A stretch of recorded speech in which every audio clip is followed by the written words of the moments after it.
Hello friends, आप सभी का स्वागत है इस यूट्यूब चैनल में। हमारी केमिस्ट्री की क्लास 12th की सीरीज़ चल रही है। पार्ट नंबर 2 चल रहा है विलियन, और ये इस पार्ट की भाग नंबर 5 वीडियो नंबर 5 है।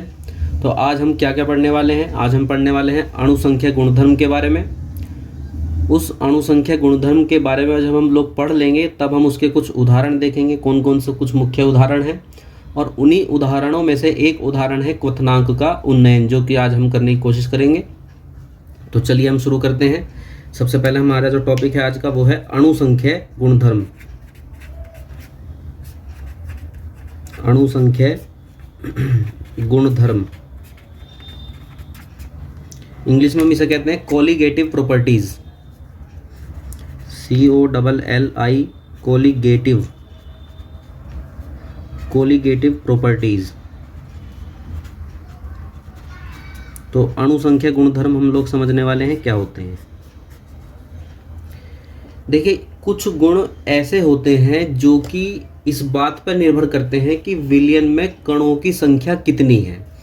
अगर विलयन में कणों की संख्या ज़्यादा होगी, कणों की संख्या अधिक है, तो उन गुणों के मान जो होंगे वो अधिक होंगे। और यदि विलयन में कणों की संख्या कम होगी, अणुओं की संख्या कम होगी, तो उन गुणों के जो मान होंगे वो भी क्या होंगे? कम होंगे। ठीक है।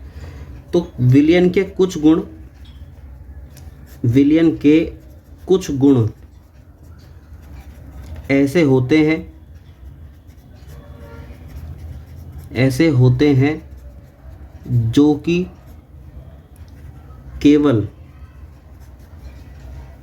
कि केवल विलयन में उपस्थित कणों की संख्या पर निर्भर करते हैं। कणों की संख्या पर निर्भर करते हैं, उनकी प्रकृति पर नहीं। देखिए, जैसे मान लीजिए ये एक विलयन है। ठीक है, ये एक विलयन हम लोग बना रहे हैं। ये बीकर हो गया।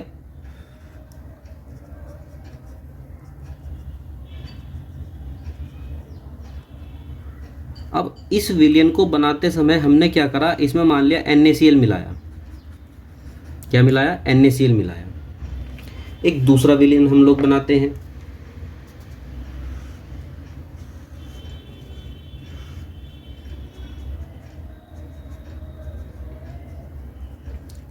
इसे बनाने के लिए हमने इसमें मिलाया KCl। ठीक है, पोटेशियम क्लोराइड मिलाया, और यहाँ के मिलाया था सोडियम क्लोराइड मिलाया। अब हम एक अणुसंख्या गुणधर्म लेते हैं। जैसा मान लीजिए एक अणुसंख्या गुणधर्म है परासरण दाब। इसे हम आगे पढ़ेंगे। परासरण दाब, ऑस्मोटिक प्रेशर, एक अणुसंख्या गुणधर्म है। तो ये जो परासरण दाब है, ये परासरण दाब इस बात पे निर्भर नहीं करेगा कि आपने NaCl मिलाया है या KCl मिलाया है। इसे कोई मतलब नहीं है इस चीज़ से कि NaCl सोडियम क्लोराइड मिला रहे हैं या पोटेशियम क्लोराइड मिला रहे हैं। मतलब इस चीज़ से है कि कणों की संख्या यहाँ ज़्यादा है या यहाँ ज़्यादा है। जहाँ कणों की संख्या ज़्यादा होगी वहाँ परासरण दाब ज़्यादा होगा। परासरण दाब जो कि एक अणुसंख्या गुणधर्म है, इस अणुसंख्या गुणधर्म को इस बात से कोई फर्क नहीं पड़ता, इसके ऊपर कोई भी फर्क नहीं पड़ेगा इस बात का कि NaCl मिलाया है या KCl मिलाया है, या हम MgCl2 मिलाएं या Br कुछ भी मिलाएं, BaCl2 मिलाएं, कैल्शियम सल्फेट मिलाएं, कुछ भी मिला लें, इस बात से कोई फर्क नहीं पड़ता। प्रकृति कैसी है, क्लोराइड है, सल्फेट है, नाइट्रेट है, कोई फर्क नहीं पड़ रहा इस बात से। फर्क केवल इस बात से पड़ेगा कि NaCl के कणों की संख्या जो है वो कितनी है। अगर NaCl के कणों की संख्या ज़्यादा है तो परासरण दाब ज़्यादा होगा। अगर KCl के कणों की संख्या ज़्यादा है तो यहाँ परासरण दाब ज़्यादा होगा। यानी कि जहाँ भी कणों की संख्या ज़्यादा होगी वहीं पर क्या होगा? परासरण दाब अधिक होगा। यानी अणु संख्या, नाम से ही पता चल रहा है ना भाई, अणु संख्या। अणु का मतलब अणु और संख्या का मतलब संख्या और गुणधर्म। तो ऐसे गुणधर्म, ऐसे विलयन की कुछ ऐसी प्रॉपर्टी, सभी प्रॉपर्टी ऐसी नहीं होती हैं जो संख्या पर निर्भर करती हैं, कुछ ही प्रॉपर्टीज ऐसी होती हैं जो कि संख्या पर निर्भर करती हैं। ठीक है, तो वे विलयन के वे कुछ गुण, ऐसे गुण जो कि विलयन में उपस्थित कणों की संख्या, ठीक है, उनकी संख्या पर निर्भर करती है, इस बात पर निर्भर नहीं करती है कि वो पदार्थ था कौन सा। इस बात का मतलब ही नहीं है कि कौन सा पदार्थ था, मतलब केवल किस चीज़ से है, मतलब केवल इस चीज़ से है कि उसकी संख्या, कणों की संख्या कितनी है विलियन में। तो अगर कणों की संख्या ज़्यादा होगी तो उस गुण का मान भी क्या होगा, ज़्यादा होगा। अगर कणों की संख्या कम होगी तो उस प्रॉपर्टी का गुण का मान जो होगा वो भी क्या होगा, कम होगा। तो डेफिनेशन समझ में आ रही है इसकी, क्या है कि विलियन के कुछ गुण, भाई सभी गुण ऐसे नहीं होते हैं विलियन के, कुछ ही गुण ऐसे हैं, सभी गुण नहीं है।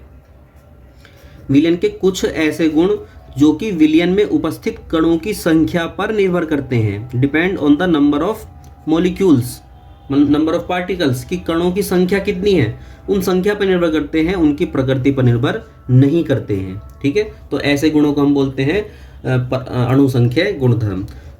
तो हम यहाँ पर 4 अणुसंख्यक गुणधर्म लिखने वाले हैं। ठीक है, और मेरा आपसे ये अनुरोध है कि ये जो चारों नाम हैं ये आप एग्जैक्ट ये ही याद रखेंगे, चारों नाम ये ही याद रखेंगे, क्योंकि एग्जाम में ये बहुत पूछे जाते हैं, इस तरीके से भी पूछे जाते हैं कि 3-4 लिख देते हैं, उसमें से हमसे पूछ लिया जाता है कि बताओ कौन अणुसंख्यक गुणधर्म नहीं है, कौन है। तो ये चारों नाम आपको याद होने चाहिए, एग्जैक्ट याद होने चाहिए। तो पहला जो अणुसंख्यक गुणधर्म है वो है क्वथनांक का उन्नयन। क्वथनांक नहीं है भाई अणुसंख्यक गुणधर्म, क्वथनांक का उन्नयन है, उन्नयन। ठीक है, इसे मैं अभी आगे समझाऊंगा। दूसरा है हिमांक का अवनमन, हिमांक नहीं है, हिमांक का अवनमन। तीसरा है वाष्प दाब का आपेक्षिक अवनमन, वाष्प दाब का आपेक्षिक अवनमन। और चौथा है परासरण दाब, परासरण दाब। इन्हें इंग्लिश में भी एक बार जान लेते हैं क्या है। तो elevation, ELEVATION, elevation of boiling point या बॉइलिंग टेम्परेचर कह सकते हैं। ठीक है, डिप्रेशन, अवनमन का मतलब है depression, depression of freezing point. ठीक है, relative depression of RELATIVE, relative depression,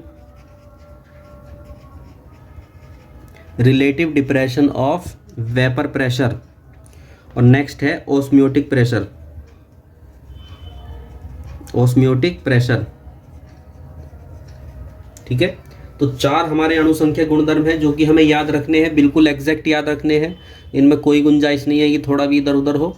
तो 4 कौन कौन से हैं? क्वथनांक का उन्नयन, एलिवेशन ऑफ बॉइलिंग पॉइंट, हिमांक का अवनमन, डिप्रेशन ऑफ फ्रीजिंग पॉइंट, वाष्प दाब का आपेक्षिक अवनमन, relative depression of vapour pressure और परासरण दाब या फिर ऑस्मियोटिक प्रेशर। तो ये 4 अणुसंख्यक गुणधर्म है हमारे जो कि हमें याद रखने हैं। ठीक है, तो चलिए हम शुरू करते हैं। पहला, क्वथनांक का उन्नयन। तो आज हम इसे ही खत्म करेंगे, क्वथनांक के उन्नयन को। तो फर्स्ट अणुसंख्यक गुणधर्म हम जो पढ़ने वाले हैं वो पढ़ने वाले हैं क्वथनांक का उन्नयन।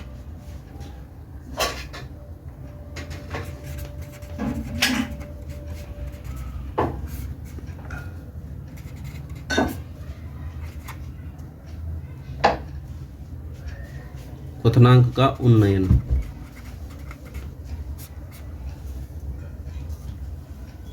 इसे हम कहेंगे इंग्लिश में एलिवेशन ऑफ बॉइलिंग पॉइंट।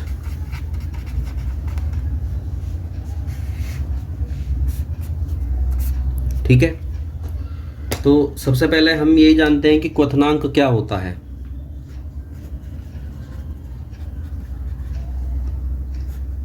क्वथनांक क्या होता है, बॉइलिंग टेम्परेचर या बॉइलिंग पॉइंट क्या होता है। तो क्वथनांक के 2 अर्थ हैं जो कि हम समझते हैं। पहला जो अर्थ है वो तो सामान्य है, वो सब जानते ही हैं। ठीक है, कि जिस तापमान पर कोई द्रव उबलता है, जिस तापमान पर कोई द्रव उबलने लगता है, उबलता है, उस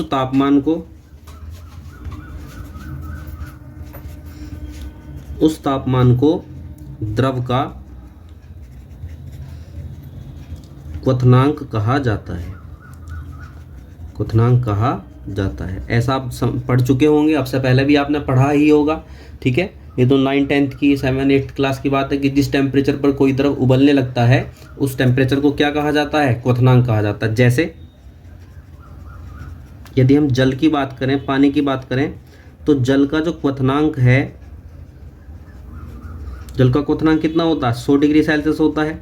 यानी कि इसका मतलब क्या है कि जल 100 डिग्री सेल्सियस पर उबलने लगता है, यही तो अर्थ है इसका, उबलने लगता है, ठीक है। अब ये अर्थ तो हम जानते हैं, ये तो हमें पता है। अब हम चलते हैं सेकंड की ओर। सेकंड अर्थ का मीनिंग क्या है? देखो, क्वथनांक का मीनिंग क्या होता है कि ये द्रव है, मान लीजिए, ठीक है, ये द्रव है। मैंने बताया था जब हमने इससे पिछले लेक्चर में हम लोग पढ़ा रहे थे, तो मैंने वाष्प दाब के बारे में बताया था कि द्रव के ऊपर क्या होती है, उसकी वाष्प होती है ना, उसकी क्या होती है, वाष्प। और ये जो वाष्प होती है, वाष्प क्या डालती है, वाष्प दाब डालती है। ये जो वाष्प है, ये वाष्प क्या उत्पन्न करती है, वाष्प उत्पन्न करती है वाष्प दाब। तो एक जो दाब है वो तो है वाष्प दाब, और दूसरा दाब डालता है वायुमंडल, ठीक है। दूसरा दाब कौन डालता है, वायुमंडल, वायुमंडल। तो सेकंड जो, ये तो हो गया पहला वाला दाब, और दूसरा जो दाब है वो है वायुमंडलीय दाब, वायुमंडलीय दाब। सेकंड जो हमारे पास दाब है वो है वायुमंडलीय दाब, जो कि वायुमंडल वायुमंडल दाबता है, सॉरी, वायुमंडल डालता है। तो दो तरह के दाब हैं यहाँ पर, एक है वाष्प दाब और एक है वायुमंडलीय दाब। जिस भी टेम्परेचर पर, जिस भी तापमान पर द्रव के द्वारा उत्पन्न जो वाष्प दाब है, द्रव की वाष्प ने जो वाष्प दाब उत्पन्न किया है वो वायुमंडलीय दाब के बराबर हो जाए। जिस भी टेम्परेचर पर, जिस भी तापमान पर, बात ध्यान से सुनिएगा, जिस भी तापमान पर, जिस भी टेम्परेचर पर इतनी वाष्पें उत्पन्न हो, इतनी वाष्प उत्पन्न हो जाए कि उन वाष्पों के द्वारा जो डाला गया वाष्प दाब है वह वाष्प दाब वायुमंडलीय दाब के बराबर हो जाए, तो वही टेम्परेचर कहलाता है क्वथनांक। उसी टेम्परेचर पर द्रव उबलने लगता है, ठीक है। एक एग्जाम्पल के द्वारा समझने की कोशिश करते हैं। मान लीजिए ये द्रव है, ठीक है, ये है द्रव, और अभी इस द्रव का जो टेम्परेचर है वो मान लीजिए 40 डिग्री सेल्सियस है। कितना है, 40 डिग्री सेल्सियस।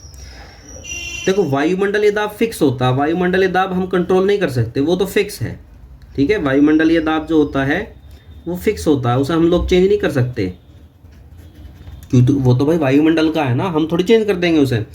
तो वायुमंडलीय दाब जो है वो तो फिक्स है,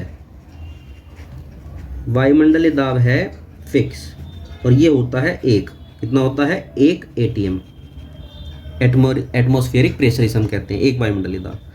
अब जो वाष्प दाब है, मान लिया 40 डिग्री सेल्सियस, क्योंकि अभी कितना टेम्परेचर है, 40 degree Celsius, 40 degree Celsius temperature पर जो वाष्प दाब है वो मान लिया वो है 0.60, कितना है, 0.60 ATM है। कितना वाष्प दाब है इस समय, 0.60 ATM।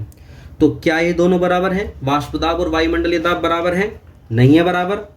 तो चूंकि ये दोनों अभी बराबर नहीं है, इसलिए 40 डिग्री सेल्सियस पर हमारा द्रव नहीं उबल पाएगा, ठीक है, क्योंकि दोनों दाब, वायुमंडलीय दाब और वाष्प दाब अभी बराबर नहीं है। तो अर्थात इसका मतलब ये है कि अभी 40 डिग्री सेल्सियस पर द्रव नहीं उबलेगा। अब क्या होगा, अब हम इसका टेम्परेचर बढ़ाना शुरू करेंगे। क्या करेंगे, टेम्परेचर बढ़ाना शुरू करेंगे, इसके टेम्परेचर को धीरे धीरे बढ़ाएंगे। तो जब टेम्परेचर धीरे धीरे आप बढ़ाओगे तो वाष्प ज़्यादा बनना शुरू हो जाएगी, ज़्यादा वाष्प बनेगी तो ज़्यादा वाष्प दाब उत्पन्न करेगी। अब मान लिया टेम्परेचर हम लोगों ने कर दिया इसका बढ़ा के 60 डिग्री सेल्सियस, कितना कर दिया, 60 डिग्री, और 60 डिग्री बढ़ाने पर ये हो गया 85 ATM। और ये अभी भी भाई ये तो चेंज होगा ही नहीं, देखो ये तो चेंज होगा ही नहीं, ये तो 1 ATM रहेगा। तो क्या 60 डिग्री सेल्सियस पर दोनों दाब बराबर हो पाए हैं, वायुमंडलीय दाब और वाष्प दाब बराबर हो पाए हैं, नहीं हो पाए हैं। तो चूंकि अभी भी बराबर नहीं है तो इसलिए अभी भी द्रव नहीं उबलेगा, ठीक है। अब हमने क्या करा, अब हमने और टेम्परेचर बढ़ाया, अब और टेम्परेचर बढ़ाएंगे तो और टेम्परेचर बढ़ाने पे क्या होगा, और ज़्यादा वाष्पें उत्पन्न होंगी, और ज़्यादा वाष्प उत्पन्न होंगी तो क्या होगा, वाष्प दाब और ज़्यादा उत्पन्न होगा। अब मान लीजिए अब हमने टेम्परेचर बढ़ा के कर दिया है 95 डिग्री, कितना कर दिया 95, और जब हमने टेम्परेचर बढ़ा के 95 डिग्री करा, वायुमंडलीय दाब तो 1 atm ही है, जो वायुमंडलीय दाब है वो तो 1 atm ही है, वो तो एक ही एटम रहेगा वायुमंडलीय दाब तो। और जो वाष्प दाब है, मान लीजिए अब वाष्प दाब बढ़ के हो जाता है 0.98 atm, अभी भी बराबर नहीं है। क्या ये अभी भी बराबर है, अभी भी बराबर नहीं है, तो अभी भी द्रव उबलेगा नहीं भाई, जब तक ये बराबर नहीं होंगे तब तक द्रव नहीं उबलेगा। अब हमने इसका टेम्परेचर और बढ़ाया, अब हमने टेम्परेचर बढ़ा के कर दिया 97 डिग्री सेल्सियस, और अब हम देखते हैं कि जो और टेम्परेचर बढ़ाओगे तो और ज़्यादा वाष्प उत्पन्न होंगी, तो अब और ज़्यादा वाष्प उत्पन्न होने के कारण अब जो वाष्प दाब हो गया है, ठीक है, अब जो वाष्प दाब हो गया, मान लिया अब वाष्प दाब हो गया 1 atm, और वायुमंडलीय दाब भी कितना था 1 atm, और अब हो गए हैं दोनों बराबर। और जब ये दोनों बराबर हो जाएंगे तब इस स्थिति में क्या होगा कि अब द्रव उबलना शुरू हो जाएगा, अब द्रव उबलना स्टार्ट हो जाएगा, उबलना प्रारंभ हो जाएगा, ठीक है। अब द्रव उबलना प्रारंभ हो जाएगा, और जब द्रव उबलना प्रारंभ हो जाएगा तो हम कहेंगे कि भाई अब स्थिति हो गई है क्वथनांक वाली, यानी जो 90 डिग्री सेल्सियस जो टेम्परेचर था यही है क्वथनांक, उस द्रव का क्वथनांक है, यही है बॉइलिंग टेम्परेचर। तो क्वथनांक क्या होता है समझ में आ गया होगा, एक बार दोबारा समझाने की कोशिश करता हूँ। पहली बात तो क्वथनांक के कितने दो अर्थों में हम समझ सकते हैं। पहला अर्थ है सिंपल है, वो तो जिस टेम्परेचर पर द्रव उबलता है उसी को हम क्या कहते हैं, क्वथनांक कहते हैं। जैसे जल का क्वथनांक 100 डिग्री सेल्सियस है, अर्थात जल जो होता है वो 100 डिग्री सेल्सियस पर उबलना प्रारंभ कर देता है। दूसरा जो कंसेप्ट है वो हमारे लिए इंपॉर्टेंट है, वो हमें समझना है ठीक तरीके से, कि जिस समय वाष्पों के द्वारा उत्पन्न वाष्प दाब, जिस टेम्परेचर पर इतना वाष्प दाब उत्पन्न हो जाए कि वह किसके बराबर हो, वायुमंडलीय दाब के बराबर हो, ठीक है। जिस टेम्परेचर पर इतना वाष्प दाब उत्पन्न हो कि वह वायुमंडलीय दाब के बराबर हो, तो वही टेम्परेचर कहलाता है क्वथनांक। एक एग्जांपल के तौर पे मैंने ये लिया था कि मान लिया शुरुआत में टेम्परेचर कितना है 40 डिग्री सेल्सियस है, वायुमंडलीय दाब कितना है 1 atm है, और ये भाई चेंज नहीं होगा, ये तो 1 atm ही रहेगा। और वाष्प दाब 40 डिग्री सेल्सियस पर जो वाष्प दाब है वो कितना 0.60 atm, दोनों बराबर नहीं है। तो दोनों बराबर चूंकि नहीं है तो अभी द्रव नहीं उबलेगा, द्रव नहीं उबलेगा तो ये क्वथनांक नहीं है।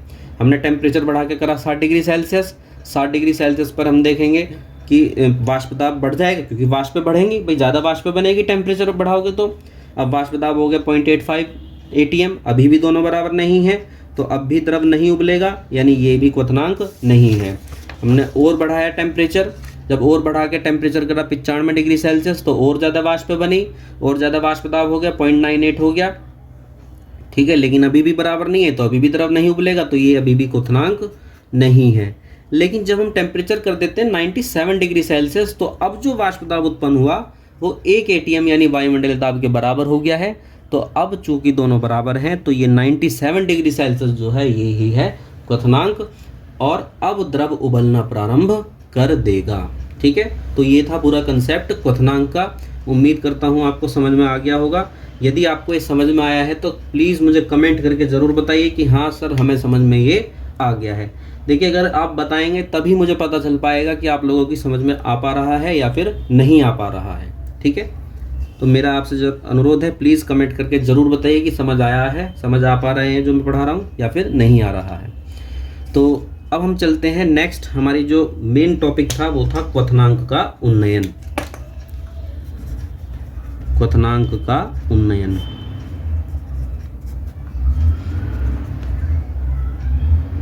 ये इस तरह से लिखा जाएगा, आधन है और पुनन है, उन्नयन, ठीक है। क्वथनांक का उन्नयन, elevation in boiling point, elevation of boiling temperature कह लीजिए, पॉइंट कह लीजिए, कुछ भी कह लीजिए, ठीक है। एलिवेशन ऑफ बॉइलिंग टेम्परेचर, ये हमारी हेडिंग है, और मेरे हिसाब से हेडिंग मोस्ट इंपोर्टेंट हेडिंगों में शामिल है, ठीक है। बहुत ध्यान से समझिएगा। तो क्वथनांक का उन्नयन क्या है? पहली बात तो अगर आप केवल अर्थ जो लिखा हुआ है इसको ही समझें तो अपना आप समझ में आ रहा है। क्वथनांक यानी बॉइलिंग टेम्परेचर। उन्नयन का मतलब होता है बढ़ना, बढ़ जाना। तो क्वथनांक का बढ़ जाना। तो अर्थ समझ में आया है कि इसका अर्थ जो निकल कर आया है वो निकल कर आया है क्वथनांक का बढ़ जाना, क्वथनांक का बढ़ जाना। अब भाई कब बढ़ा क्वथनांक, ये हमें सोचना है, कब बढ़ेगा। ठीक है, ये सोचना है कब बढ़ेगा। तो जब किसी विलायक में या द्रव में, विलायक या द्रव में कोई, और यहां ध्यान देंगे अब, कोई अवाष्पशील विलय, अवाष्पशील विलय, अवाष्पशील विलय मिला दिया जाता है, मिला दिया जाता है, तो द्रव के क्वथनांक में वृद्धि हो जाती है। ठीक है, हो गई वृद्धि, क्वथनांक बढ़ गया। तो कब बढ़ा, सोचिएगा जरा, कब बढ़ा क्वथनांक, और बताइए, सोचिए कब बढ़ा। जब हमने क्या मिलाया, कोई अवाष्पशील विलय मिलाया है। ठीक है, क्या मिलाया है, अवाष्पशील। ये ध्यान देंगे भाई, अवाष्पशील यानी ऐसा विलय मिलाना है जो वाष्प ना बनाता हो, जैसे चीनी, जैसे नमक, जैसे यूरिया, इस तरह ग्लूकोज, इस तरह के विलय मिलाने हैं हमें ऐसे विलय नहीं मिलाने जो वाष्प बनाते हैं। जैसे कपूर मिला दिया, कपूर तो भाई खुद ही वाष्प बना देता, तो वो तो वाष्पशील विलय हो गया। तो हमें क्या मिलाना है कि जब किसी विलायक में कोई अवाष्पशील विलय मिलाते हैं, ठीक है, मिला दिया जाता है, तो द्रव के विलय के क्वथनांक में वृद्धि हो जाती है। इसे ही क्वथनांक में उन्नयन कहा जाता है, क्वथनांक में उन्नयन कहा जाता है। ठीक है, इसे ही क्या कहते हैं हम लोग, क्वथनांक में उन्नयन कहते हैं। अब बहुत सरल सी बात है, देखो दोनों बातें समझ में आ गई होंगी। क्या अर्थ है, तो अर्थ है क्वथनांक में वृद्धि हो जाना, बढ़ जाना। और कब होगा, तो वो स्पष्ट हो गया होगा कब होगा, जब हम कोई अवाष्पशील विलय मिला देंगे तो तब वृद्धि हो जाएगी। तो आगे चलते हैं। अब माना हमने कि माना प्रारंभ में विलायक का क्वथनांक T1 था। ठीक है, कितना था, T1। प्रारंभ में विलायक का जो क्वथनांक था वो कितना था, T1। अब इसमें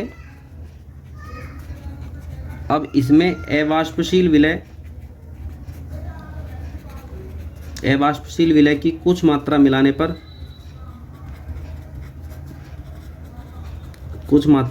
पर यह बढ़कर, क्वथनांक बढ़कर कितना हो गया, T2 हो जाता है।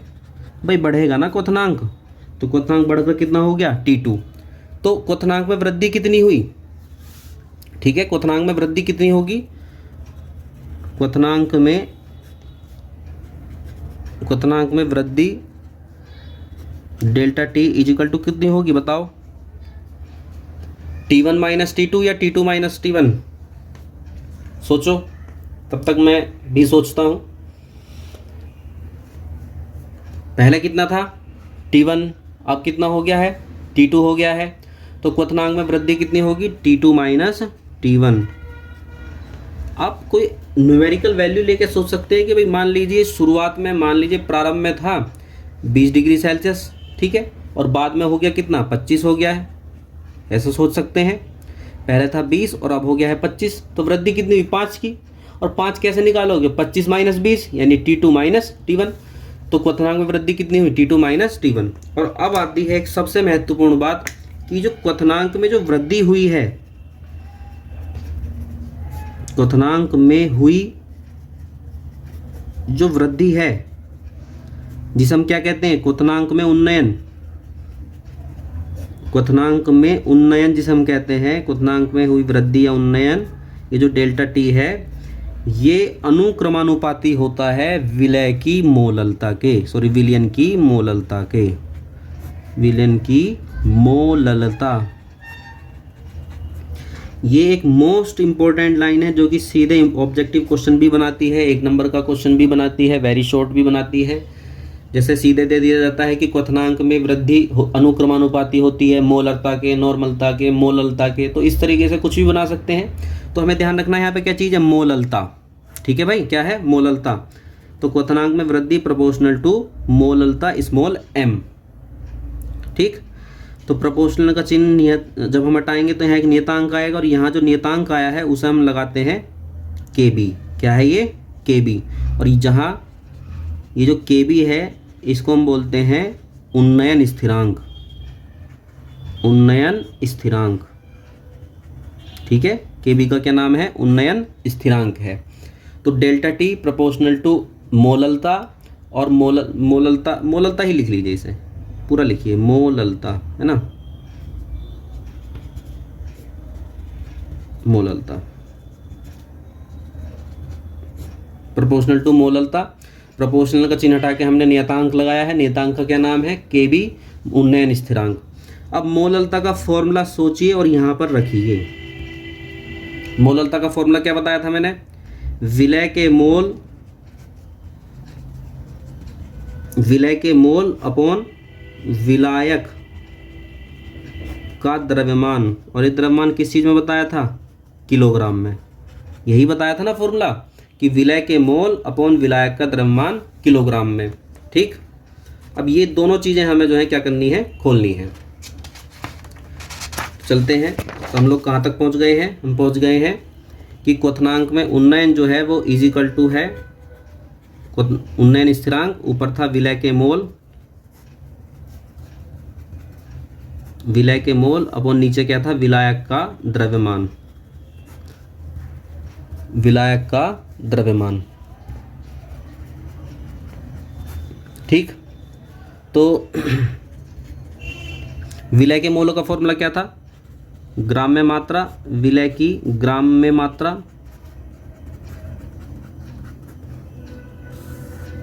अपॉन अणुभार, विलय का अणुभार, और नीचे इनके अपॉन में क्या चलने वाला है भाई, ये तो विलय के मोल खोले ना हमने, विलय के मोल खोल के ही आया है, ग्राम में मात्रा अपॉन अणुभार। नीचे क्या चल रहा है, विलायक का द्रव्यमान चल रहा है,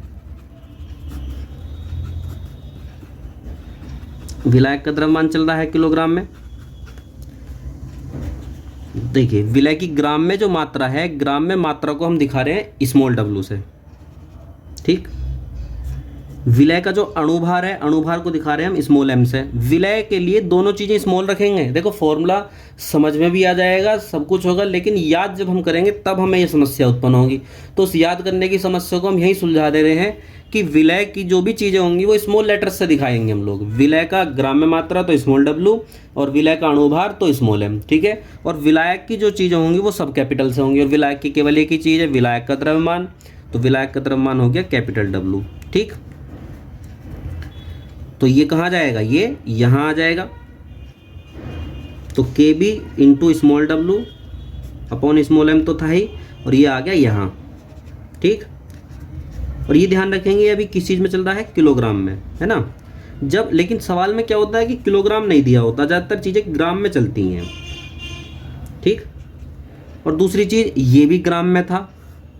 अब भाई एक चीज़ ग्राम में और एक चीज़ किलोग्राम में, तो कैसे बात चलेगी। तो इसलिए क्या करेंगे, इस किलोग्राम वाले द्रव्यमान को ग्राम में बदलेंगे, और जब ग्राम में बदलेंगे तो ऊपर क्या करेंगे, 1000 की मल्टीप्लाई कर देंगे, 1000 की मल्टीप्लाई करेंगे। तो अब ये फॉर्मूला हमारा बन के तैयार हुआ है। ठीक है, और ये फॉर्मूला एक मोस्ट इम्पोर्टेंट फॉर्मूला होगा। ठीक है, तो ये हमारा क्वथनांक में उन्नयन का सूत्र जो है वो स्थापित हो गया है। तो अब इस सूत्र से संबंधित जो बातें हैं वो देखेंगे हम अगली वीडियो में।